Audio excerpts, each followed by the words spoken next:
Alright, ladies and gentlemen, it's been a while. Senpai is back. This time, we have the guy that you saw last time, What? but he did something different. I changed 3 cards in my deck, and I went from top 8 to 3rd. Nice. My soul is tormented by a succubus. Calling sis, pencil dripping from the way I spit. Fell in love with this. Sis got music, now she in my grips. Wanna take a sip of her only sign says sips. No. Alright, now we're on to the deck profile section. So Dan, take it away. Alright, we're gonna start with the starter, which is just Starhawk Flurry. And you run him because he's the only starter who actually has interactions with other cards. The rest are vanilla. He has interaction with 1 grade 1, and it's slight mind games. You run 4 crit and another 4 crit to make 8 crit because you need to kill people. It's really, really simple. You don't need extra draw power because you might deck out, so you should just run extra crit. You don't have any other options. You run 4 perfect cards because, come on. Perfect cards are perfect 4 cards. heals, right? I mean, there's not really much to say about that. You want to kill them, run crit. Now, let's actually talk about why I run the important cards. The first one is I run a 1 of a Fatal Shockwave Jet Shaft. And I run this because you can search him out with Harmonix Messiah anytime you need him. And against Excel, he can be really good because for a Soul Blast, he can kill 2, 3, 4 rear guards. And that's just really important. It can also force Overguard, so if they have 15k of Intercept and you're a 20k attack, or 21k, whatever you are, you force extra guard. So ultimately, he can also just help push. I ran 2 Sunset Edge Duskblades. I'm not super happy with him, but I also don't really have any better replacements. He's good to make side columns or behind Vanguard, since either way you apply on-hit pressure, and now if you wanted to deny your opponent counterblast or something, then you swing the attack. They have to choose between negging 1 and you plussing 1, or not having counterblast for a turn. So just being able to force your opponent like that in different ways can be really important. I ran 2 Black Star of Increased Balrother because he's really, really strong. Yeah, that's new from last time, right? Oh yeah. What I really like about him is that you put him behind Vanguard without any force markers, and you can make a 26k column off Harmonix with just Harmonix skill of calling a locked card. It's just really powerful to be able to do something like that that forces your opponent to now no longer 1 card 2 to pass you when you made the 21k column with any other 8k. So, as a side column, if you don't swing with him first, he can end up getting plus 20k, making your side column no longer 43, but more like 63, which can be just really, really powerful. I'm a big fan of him. I might cut a Duskblade or 2 for him. I could see why you would do it, but I actually kind of like the balance. They just both work in different scenarios, and you can toolbox as always with Harmonix as you need. I ran 3 Calderon Wing. This is the number I'm really happy with. He's Soul Blast and lock himself in Countercharge. You just don't really need more than 4? More than 3, I think. It's just a really solid option. I meant to talk about all the other cards' effects as well, but I forgot. Let's pretend like you care. Jet Shaft is Soul Blast and forces your opponent to intercept with everything. No, not just once. It's everything. And Duskblade is on hit counterblast. Retire a unit on hit when it boosted a unit that hits Vanguard. And, not retire, but bind face down. And if your opponent was, if your Vanguard is grade 3, you also draw a card. Nice. And Balrother gets 5k for each time a card is locked or place locked, which Harmonix places a card locked, so there's your 26k guaranteed. He's actually misprinted, so his skills, that's the errated real version, and you can ignore what he prints. We talked about Calderon. Destiny Dealer is your ride target. On place, on ride, he'll place the top card of your deck locked, you can look at it. And on the rearguard circle, he can Soul Blast 1 to call a card locked. He's really good when you just don't have a great board and you're just kind of looking for pieces, since with Harmonix, skill all the time will add up to +1, +2 really, because he adds the card and then you draw off Harmonix. And when your hand's just kind of awful, he fixes that. So, as a ride target, I think he has to be a 4 of, but with his secondary skill, it just confirms it. 4 of for Blast Monk of the Thundering Foot, Counterblast 1 on attack of a Vanguard. You can bind any opponent's rear guard, and if it was a grade 2 or higher, you Soul Charge. He's really important because he enables the high rollness of the deck. This deck is really based on high rolling. If he Soul Charges the 3, Harmonix is live on your first ride, which is incredibly powerful. But even if he doesn't, the deck revolves a lot around Soul. As you saw, Calderon Wing uses Soul, Destiny Dealer uses Soul, Ghastly Nail up here will use Soul, Lady Battler will use Soul.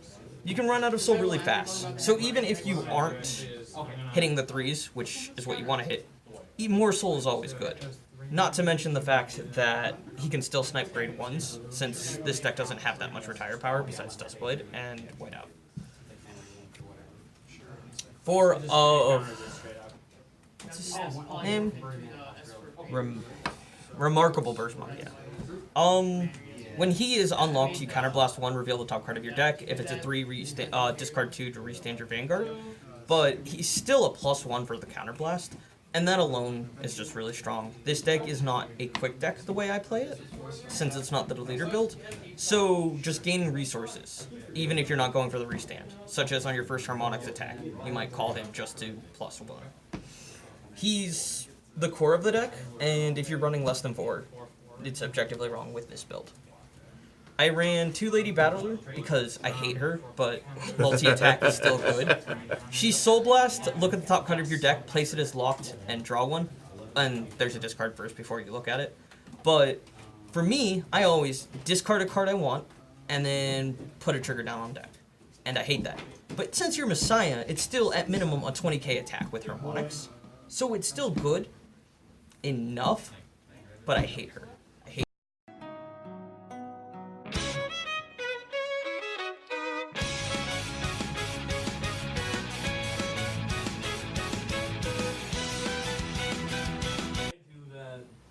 I'd like to apologize. This card brings out the worst in people, because she's the absolute worst. She caused these technical difficulties, and I'm sorry. Anyway, Soul Blast 1, discard a card, call the top card of your deck locked, draw a card. It's a decent effect, except that we'll always call a trigger off the top of your deck. And you will go, why? She's so mean. She is so mean to me. I don't like her. And that's probably why she calls triggers. Anyway, I will be happy to cut her. She enables multi-attack, so you still need her, sadly, but one day we'll reach that promised land. Alright, we're going to move on to Whiteout effect. He's on attack of a Vanguard, Counterblast 1 if they don't guard with a trigger unit, and he can kill a grade 2 or higher, and he will always draw a card if he uses skill. He forces Overguard, he's just really strong. Even early game, if they're a 10k and you're a 10k swinging, they now have to overguard with 10 shield. Congratulations, you've now taken 10 extra shield out of their hand. That's really good. Or they might not take it, not guard, and then boom, you actually hit them. Or they let you counterblast, kill a unit, and draw. It's just really, really strong. Sadly, not as strong as multi-attack, but good enough as a one-of, and you can search him out. It's just really, really nice when you see him, but at the same time, you might run out of counterblast. So you can't run 4 carelessly. But at 1, he's nice. I like him. I ran only 3 Ghastly Nail, Claw of Occlusion Ghastly Nail, and he gains 5k for each lock card. And on attack, you'll Soul Blast 1, call the card from your hand locked, and draw a card. So he net zeros there, but it's Cycle, which is good, and he gains an 18k attack just from that. He also enables multi-attack with Harmonix. I mean, 4 is really strong, but when you're already running 10 3s, your hand can get kind of clogged. So you only really need 3 with this build in particular. I really like him. I do sometimes wish I could run 4, but I can't justify the room because the other 2 grade 3s are super, super important. But he's really good. He's a combo piece. You love to see him.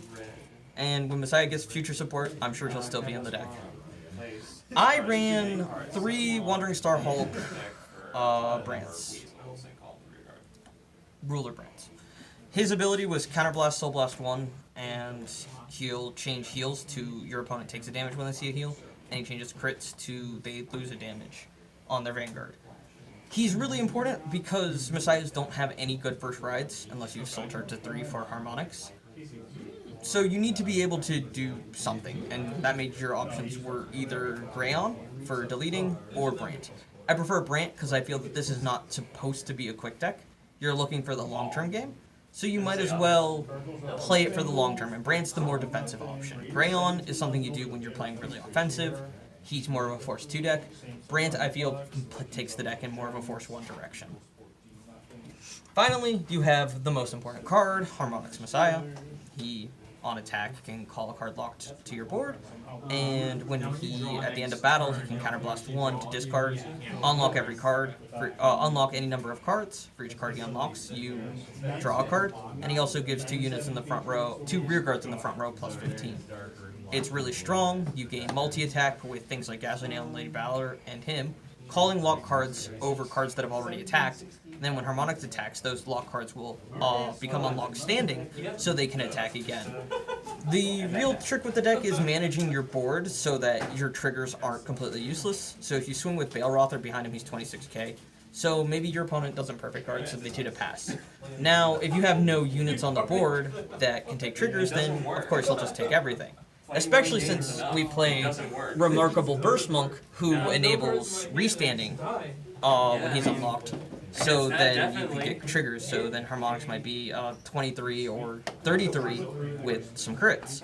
But sometimes you might want to leave a card in the rearguard circle unlocked, just for specifically, I'll put triggers there just in case I don't hit the restand, so it's not wasted. And that might be where you keep a Duskblade for later, if you really want to get more card draw or something.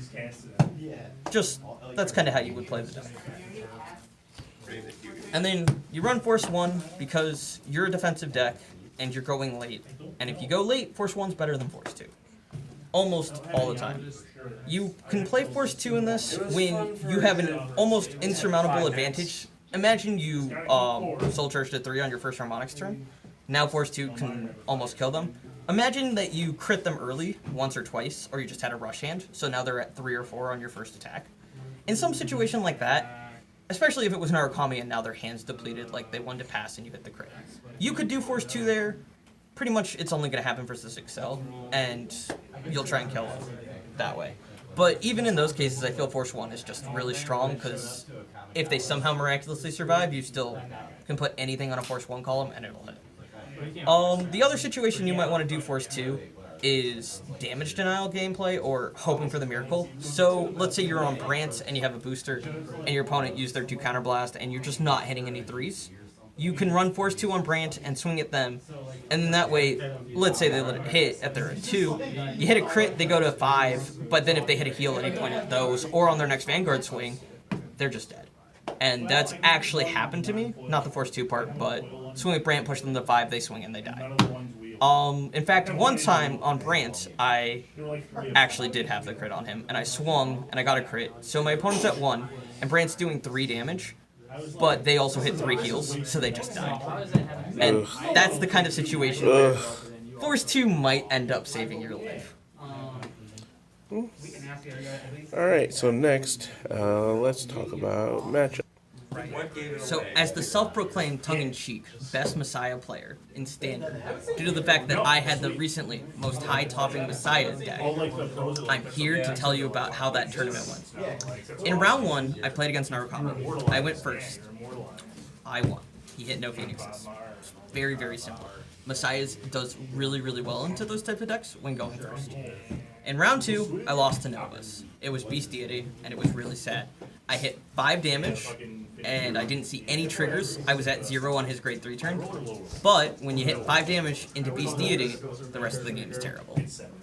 Remember that. In round 3, I faced Novus again, but I went first, so I won. It's really, really simple. In round 4, I faced Pale Moon. I'm pretty sure I went first in this game as well, and it was really close. Both of us kind of had nothing happening. We both only rode 1 grade 3, and I just got there barely, but we got there. That person had to be a madman. This was what, sneak weekend of Yeah, Phantasmal Speed? but it was like a really scary deck. He knew about the 11 attack combo. He was really close to getting it off, but he kind of ran out of counterblast because I slightly baited him. I hit a fair amount of defensive triggers as well, but I knew my outs. So it worked out for me there. Round 5, I faced another Narukami. Lad. This Narukami player, I went first again. He played it really well, but sadly, he doesn't win that matchup, especially if I mulligan for the PG, which I almost always do in these kind of matchups when going in blind, because it was a very Narukami prevalent weekend. It hurts against the beast deities a bit, but I still think it was worth it, and top 3, right? Round 6, I played against Bermuda. This was a really difficult game, but she whiffed on Sierre. That's the grade 1 who searches top 7? Yes, you know. So she showed a Sonata, and I thought, alright, well, at least she has Sonata. But she rode Serena to guarantee that her rear guards, even when they miss. Or was it? No, Fina has that skill. And she called a Serena to rear guard to make sure that she would draw an extra card. And I thought losing the pressure early to ride not Sonata was kind of wrong. Even though I get she was doing it to draw a card. I felt just use Sonata there was probably a little bit better. And so it kind of went back and forth a bit there, and then she rode Sonata next turn. But I feel the real misplay in this matchup, and this is for every Bermuda player out there. When you have 2 force markers and a Sonata in hand and Sonata on Vanguard Circle, don't ride it for the 3rd force marker on a rear guard column. A lot of the times that column is going to be 10 to 18k, and that's just terrible, right? If you're not making a full board of melodies, don't just ride for that force marker. I get pressure, but come on. If you're attacking any rear guard interceptors, you lost 5k power. It's not really that big a deal, and you might have killed an important rear guard. But if you call the Sonata, you're adding at least 10k power, right? At 5k to both columns. So 10k really, because 5? Whatever. The point is, you make bigger columns if you just call the Sonata, and she did it to look for a Karo, but she missed the Karo as well anyway. So I feel really strongly about this. Don't ride. I know that sometimes you're doing it for the soul as well. I just think it's super wrong, and that's a matchup I won, and I feel really strongly about that misplay. I feel really strongly it was a misplay. Round 7, I played against Tsukiyomi. I know I used Brant this game. I'm pretty sure I went first. I might have gone second, actually. He did hit the ride chain. Things were going really well for him. I missed a ride. I think I had to do Brant into Ghastly Nail. And I called a Brant to my back row. I had a Brant attacking, and I called him in the back row, and he was there for like 3 or 4 turns. But on his final push turn, he checked top 2, and I was told later by people watching he had a crit heal, and he put them back because he was going to use Deer. He was basically riding to look. I don't remember exactly. And so he used Deer. He got 2 crits. He had a full board, and I hadn't used any PGs this game, but I had 2 in hand because I was saving them for a final push turn.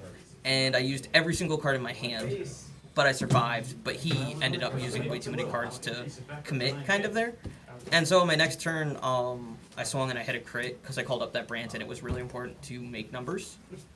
So he ended up dying on a bit of an overextension, debatably misplay, because even if he hit the heal and I get the crit, he might have died there. But we'll never know.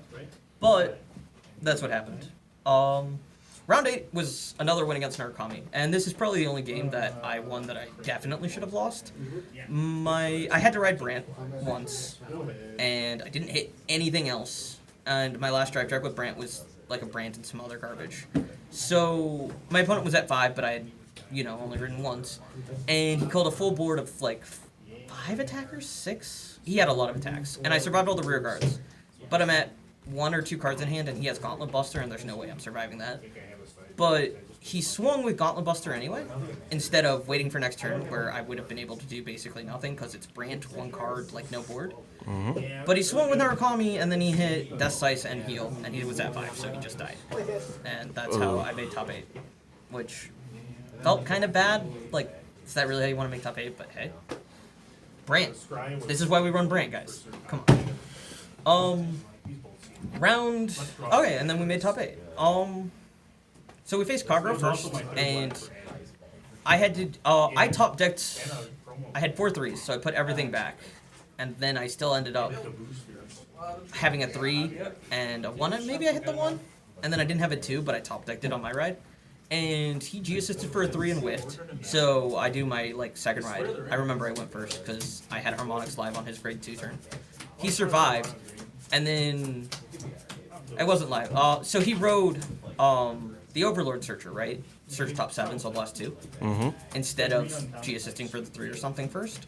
So he did that and hit an Overlord, but that's when I went into my second ride of a grade 3 and really pushed him. And then he had 4 cards in hand, 5 damage, and he chose Dote, and he just couldn't quite get there. And I ended up, getting him. But that's what happens when you whiff a G-assist. Then I faced Beast Deity, who, I don't want to say too much about this player, but I was told he misplayed all day, in that he had Battle Door, and he would use it and say that it was for the entire turn instead of just the battle. So I heard that about him for misplaying, and I heard that he just kind of did stuff like that all day, so. He beat me when I'm at 2 damage, and he's on a Luminol. He swings, and he goes crit, pushes me to 5 on his first turn before I've hit 3. And if you're at 5 against the Luminol, you're actually worse off than anything, since the Luminol will restand anything that misses with plus 10. So suddenly, the 8k guy who Soul Blast to restand, he has 3 of those, and so I can't kill them fast enough. And a couple turns later, I'm just dead to that. You're never going to beat that at 5 damage when... Yeah. So that was slightly unfortunate. And then I faced Narukami for top 3, which that game was a disaster. I missed my 1, I G-assisted and whiffed, wrote a 0.